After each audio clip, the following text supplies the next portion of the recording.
Hello guys, আসসালামু আলাইকুম।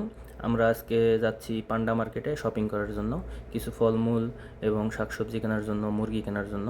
তো আমরা প্রথমে ফলমূল নিব, সেখান থেকে আমরা ডালিম কিনি এবং তারপর আমরা চলে যাই আচার কেনার জন্য।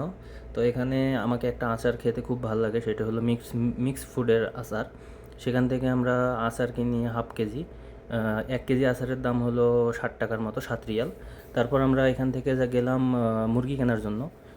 ওখানে একটা মুরগির এখানে সবগুলো পিস করা থাকে, কারণ এটা একটা শপিং মার্কেট।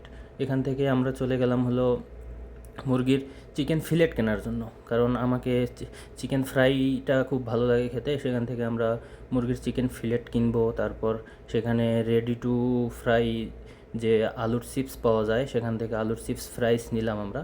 তারপর সেখান থেকে আমরা কাউন্টারে আসলাম। কাউন্টারে এসে আমরা একটা একটা করে জিনিস কাউন্টারে উঠাই দিচ্ছি এবং সেখান থেকে বিল পে করা হবে।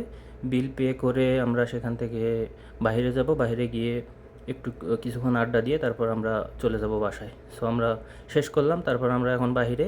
তো ধন্যবাদ আপনাদেরকে আমার ভিডিওটি দেখার জন্য। সবাই ফলো এবং আমার ভিডিওকে